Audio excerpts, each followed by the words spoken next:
I'm your host Jai Bharadwaj, and today we have a very, very prominent saint from India, Gyananji Maharaj.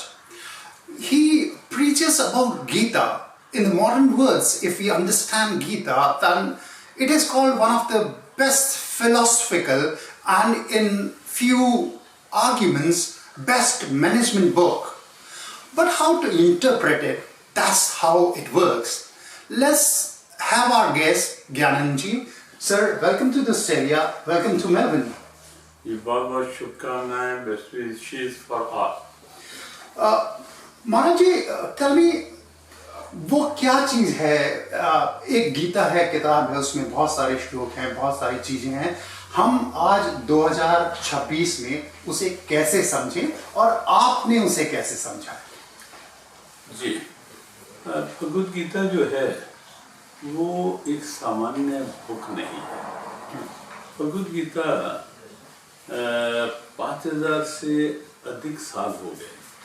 भगवान कृष्ण ने जब अर्जुन को एक ऐसे वातावरण में उपदेश दिया था जहाँ वातावरण में टोटली अनरेस्ट था, जहाँ वातावरण में पूरी तरह से टेरर था, जहाँ वातावरण में कुछ इस ढंग का था कि पूरी अनस्टेबिलिटी. अर्जुन पूरी तरह डिस्टर्ब हो चुका था और तब भगवान कृष्ण ने गीता का उपदेश दिया था.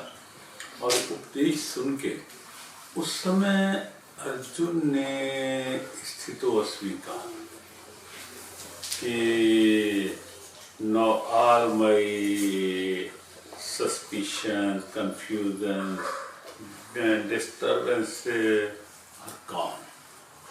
अर्जुन का अब सब दूर हो गया गीता सुन के, और अब मैं पूरी तरह स्टेबल हूँ, स्थितोस्मी, कर संदेह. तो गीता का उपदेश इसीलिए है. गीता 700 श्लोक हैं, 18 अध्याय हैं. तब अर्जुन के लिए उपदेश था, लेकिन आज सबके लिए उपदेश है. हर एक के लिए जो भी कहीं ना कहीं अपने आप को मेंटल अनरेस्ट में फील करता है. आज पूरे विश्व में हम देखते हैं मेंटल हेल्थ एक प्रॉब्लम के रूप में बढ़ता चला जा रहा है. पूरे विश्व में हम देखते हैं कहीं ना कहीं अशांति बढ़ रही है, अनस्टेबिलिटी बढ़ रही है. तो Gita is the solution. When you say Gita is the solution, कैसे? हम जो 800 श्लोक हैं, 18 अध्याय हैं, 700 उनको पढ़ लेते हैं शायद, मगर हमें कुछ समझ में नहीं आता. जो स्थिर अवस्था आप कह रहे हैं वो आती नहीं है.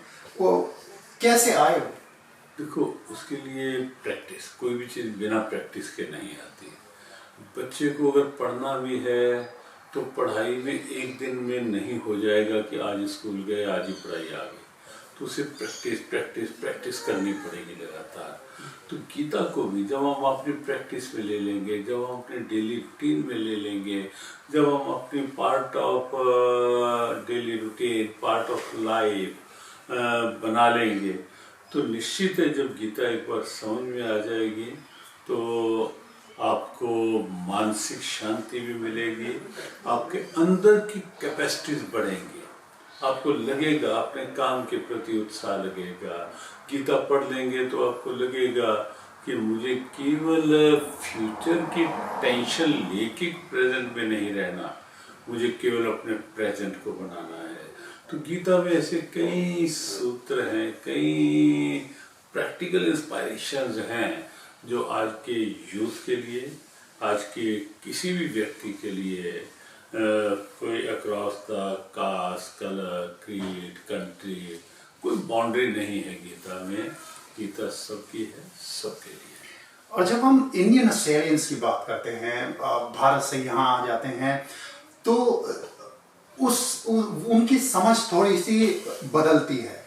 उनके बीच में जब आप जाते हैं तो क्या देखते हैं? उनका रिफ्लेक्शन क्या है आपके लिए? देखो, हम जब भी आते हैं भारत से बाहर, ऑस्ट्रेलिया या कहीं भी, ऑस्ट्रेलिया में है तो ऑस्ट्रेलिया की बात करते हैं. ऑस्ट्रेलिया जब भी हम आए हैं, हम एक ही बात पे इंसिस्ट करते हैं अपने लोगों को कि यहाँ आए हो बुरा नहीं, खूब अच्छे से रहो, अच्छा कमाओ, बुरा ही नहीं है, लेकिन अच्छे बनकर रहो।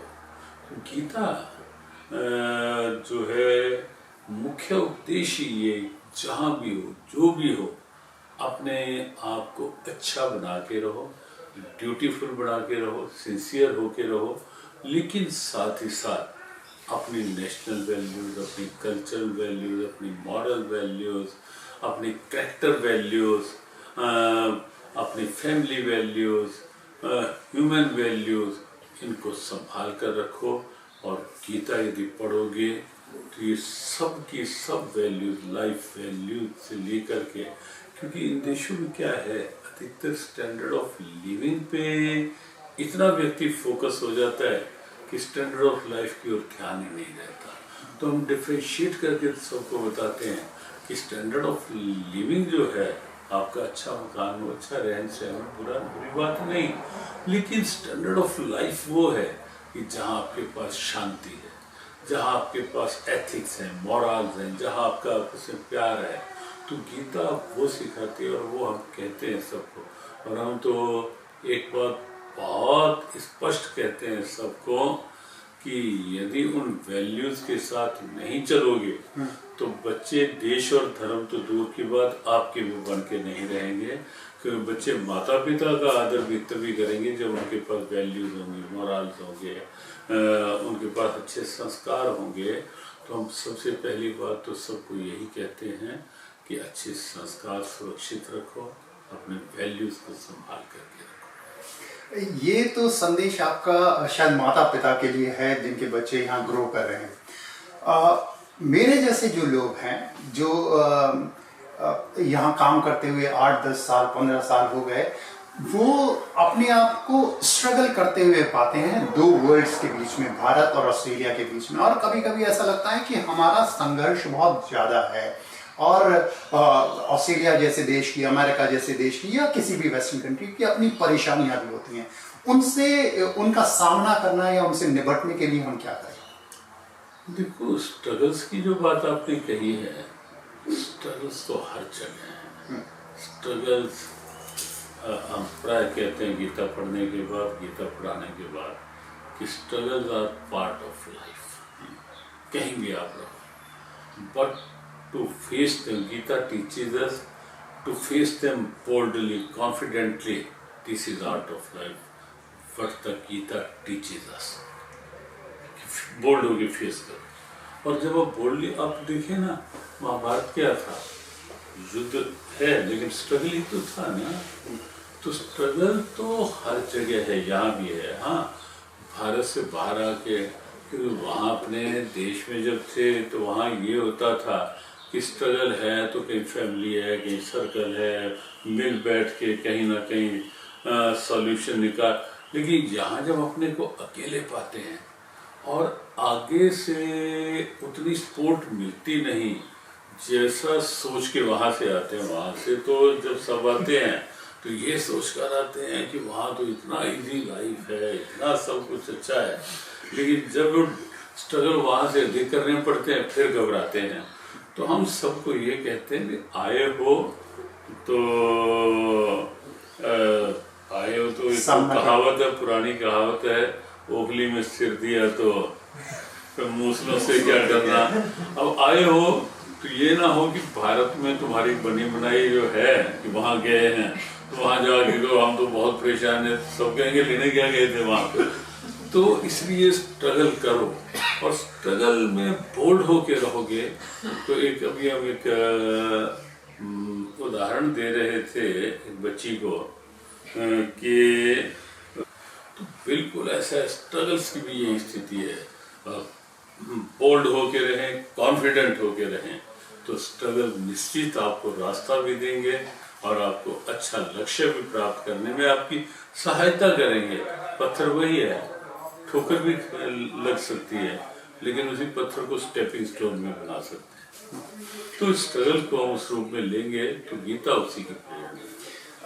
एक लास्टली मैं आपसे पूछूंगा कि ऑस्ट्रेलिया में भारतीय ऑस्ट्रेलियाई जो समुदाय है उसको तरह तरह के रेसिज्म का भी सामना करना पड़ता है।